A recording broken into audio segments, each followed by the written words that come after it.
उस रात पूरे घर में सन्नाटा था, एक भी आवाज नहीं। लेकिन रिया की धड़कनें इतनी तेज थी कि लगता था जैसे पूरी दीवारें सुन रही हो। मैं सीढ़ियों से धीरे धीरे नीचे उतर रही थी। देवर आर्यन का कमरा आधा खुला हुआ था और अंदर से एक ऐसी बात सुनाई दी जिसने रिया के पैरों तले जमीन खींच ली। भाभी को मत पता चलने देना, वरना सब खत्म हो जाएगा। रिया का दिल ठहर गया। क्या छुपा रहे हैं वो दोनों, और क्यों उससे? भाभी ने देवर से क्या छुपाया? सच सुन के सब हिला गए। रिया इस घर की बहू थी। पति करण ज्यादातर काम में रहता था और छोटा देवर आर्यन कॉलेज में पढ़ता था। कुछ हफ्तों से रिया नोटिस कर रही थी कि आर्यन बदल गया है।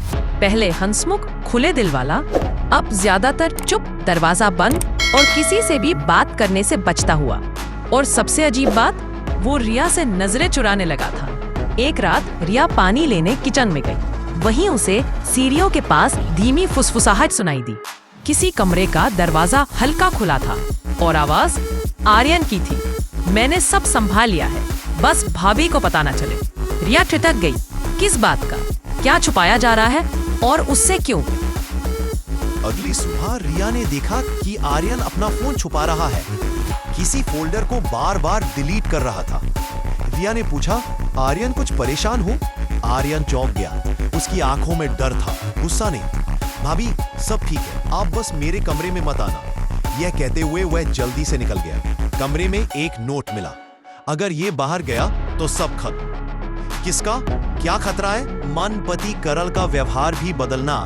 रिया को सिर्फ आर्यन पर ही शक नहीं था, करण भी पिछले कुछ दिनों से अलग था। फोन छुपाना, देर रात कॉल और अचानक रिया पर बेवजह गुस्सा। रिया के मन में एक डर बैठ गया। क्या करण और आर्यन दोनों कुछ बड़ा छुपा रहे हैं या एक ही रहस्य में फंसे हैं? रहस्यमयी लड़की की तस्वीर। एक दिन आर्यन गलती से अपना फोन मेज पर छोड़ गया। रिया ने सिर्फ लॉक स्क्रीन देखा। एक लड़की की तस्वीर। वो लड़की गुस्से में आंसू भरी आंखों के साथ आईसीयू में थी, चेहरे पर चोट के निशान। रिया का दिल धड़क उठा। क्या आर्यन ने किसी लड़की को चोट पहुंचाई या उसे बचाया? करण और आर्यन की बहस रिया ने सीधा सुन लिया। करण, मैंने तुझे कहा था उस रात वहां ना जाना। आर्यन, अगर मैं नहीं जाता तो वो मर जाती। करण, अब हम सब फंस चुके हैं। रिया के पैरों से जैसे जमीन खिसक गई। रिया ने सोचा, सच जानना है तो जरूरी है कि खुद देखे। घर के बाहर वाली सीसीटीवी फुटेज करीबी दुकान वाले के पास थी। रिया ने देखा, आर्यन एक लड़की को देर रात घर ले आया था। लड़की खून से लथपथ थी, बुरी तरह घायल। लेकिन सबसे बड़ा झटका, वो लड़की करण, रिया का पति की कार से टकराई थी। यानी ये सच में करण की गलती थी और आर्यन उसे बचा रहा था। रिया ने रात को आर्यन को पकड़ लिया। मुझे सच बताओ। आर्यन रो पड़ा। भाभी, वो लड़की करण भैया की पुरानी सहकर्मी थी।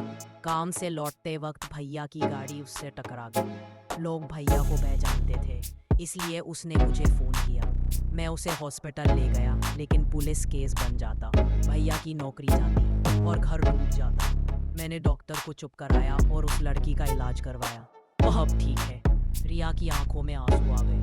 आर्यन गलत नहीं था, वह परिवार को बचा रहा था, अपने भाई की गलती छुपा रहा था, लेकिन किसी गलत इरादे से नहीं। अगले दिन अचानक वही लड़की घर पहुंची। रिया चौंक गई। क्या वह पुलिस आएगी?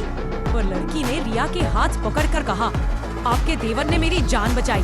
आपके पति डर गए थे, लेकिन इंसानियत आर्यन ने दिखाई। रिया टूट गई। सब गलतफहमियां, सारे शक, सब साफ हो गए। रिया ने आर्यन को गले से लगाया। करण रो पड़ा। परिवार टूटने से बच गया। लेकिन इस घटना से एक सीख मिली। कभी कभी सबसे बड़े सस्पेंस वही होते हैं जो हम खुद कल्पना कर लेते हैं। सच उससे बिल्कुल अलग होता है। वीडियो पसंद आया तो वीडियो को लाइक करें और ऐसे ही रोमांटिक कहानियां के लिए जुड़े रहें हमारे चैनल के साथ। चैनल को सब्सक्राइब करें। मिलते हैं फिर अगली कहानी में।